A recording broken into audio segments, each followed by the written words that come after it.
Viral है, वो है पैदल हज करने वाले नौजवान की वीडियो। प्यारे दोस्तों, हम आपको बता दें कि केरला से एक मुस्लिम नौजवान पैदल हज करने के लिए निकल चुका है। और दोस्तों, आज के इस वीडियो में हम आपको उस नौजवान शख्स के मुतालिक कुछ बातें बताने वाले हैं। यानी हम ये बताएंगे कि उनका इरादा पैदल हज करने का कैसे बना, और अब वो पैदल हज कैसे करेंगे, और वो रोजाना कितने किलोमीटर तक चलते हैं, और वो समंदर को कैसे पार करेंगे।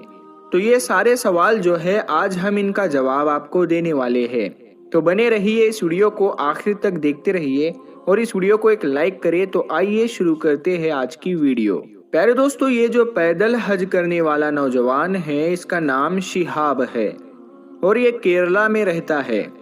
और बताया जाता है कि ये पहले सऊदी अरब में काम किया करते थे, और जब वो वहाँ काम किया करते थे तो उन्होंने ये पैदल हज करने का इरादा उसी वक्त किया था कि ये केरला से मक्का तक पैदल हज करेंगे। तो उन्होंने सऊदी अरब में ही ये पैदल हज करने का इरादा बना लिया था। और अब पैदल हज करने के लिए उन्होंने इरादा तो कर लिया था, लेकिन इसके मुतालिक वो बहुत परेशान थे, क्योंकि जाहिर सी बात है, पैदल हज करना, वो भी हिंदुस्तान से लेकर सऊदी अरेबिया तक, यानी केरला से लेकर मक्का मदीना तक पैदल जाना, ये फैसला भी बहुत बड़ा है। और सबसे बड़ी बात तो इसके अंदर बहुत सारी परमिशंस लगती है, जैसे पुलिस परमिशन हो गई, गवर्नमेंट की परमिशन हो गई, फॉरेन अफेयर्स मिनिस्टर की बहुत सारी परमिशंस हो गई।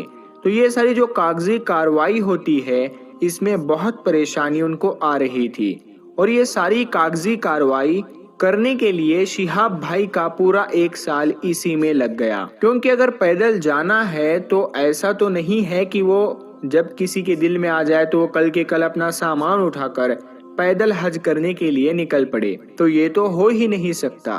फिर उसे बीच में ही पुलिस पकड़ लेगी, फिर उसके ऊपर कोई कानूनी कार्रवाई की जाएगी। तो इसके लिए एक प्रोसेस होता है, बहुत सारे लोगों की परमिशन लगती है, गवर्नमेंट की परमिशन होती है। तो ये सारी जब आपको हासिल हो जाती है, तब आप ये सफ़र शुरू कर सकते हैं। और शिहाब भाई ने भी 1 साल इसी प्रोसेस में लगाया, क्योंकि उन्हें हिंदुस्तान के साथ साथ सऊदी अरब की हुकूमत से भी उन्हें इजाज़त लेनी थी। और जब सऊदी हुकूमत को ये पता चला कि एक शख्स हिंदुस्तान से पैदल हज करने के लिए हमारे यहाँ मक्का आ रहा है, तो उन्हें बड़ा ताज्जुब हुआ और वो ये सोचने लगे कि पैदल हज किस तरह किया जा सकता है, इतना बड़ा फासला किस तरह तय किया जाएगा। आखिरकार उन्होंने इसकी इजाज़त दे दी। प्यारे दोस्तों, हम आपको बता दें, हिंदुस्तान से मक्का तक का जो सफ़र है वो लगभग 8600 किलोमीटर के करीब बनता है।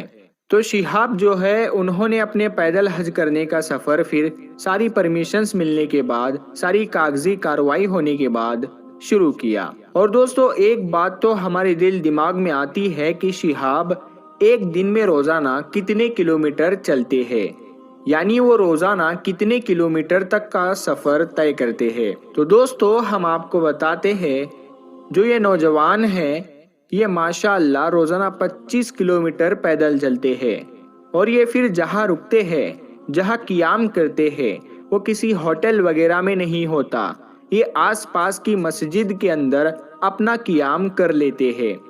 फिर दूसरे दिन वहाँ से आगे निकलते हैं और फिर वो 25 किलोमीटर का फासला फिर से तय करते हैं।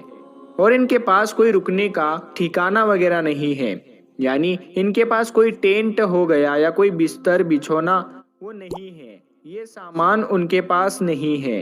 तो शिहाब भाई से किसी ने पूछा कि आपने सामान क्यों नहीं लिया, तो उन्होंने कहा कि आगे चलकर जब मेरा सफ़र बहुत ही लंबा हो जाएगा, तब मुझे टेंट लेने की ज़रूरत पड़ेगी, तब मैं ले लूँगा।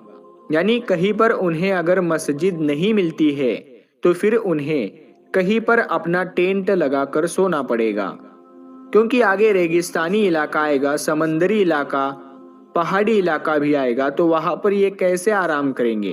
तो इसके लिए उन्हें एक तंबू यानी टेंट की ज़रूरत होगी। और शिहाब जहाँ जहाँ जा रहे हैं وہاں ان کا زوردار طریقے سے استقبال کیا جا رہا ہے۔ اور پیارے دوستو، ہم آپ کو بتا دیں کہ 21ویں صدی کے پہلے ہندوستانی مسلمان ہیں جو پیدل حج کے لیے جا رہے ہیں۔ اور یہ شہاب بھائی کہتے ہیں کہ انہوں نے اپنے بچپن سے ہی جو پہلے کے ہمارے جو بزرگ تھے وہ کیسے پیدل حج کیا کرتے تھے، تو ان کے قصے انہوں نے سن رکھے تھے۔ اب انہوں نے کہا کہ جو پہلے پیدل حج کیا کرتے تھے اب وہ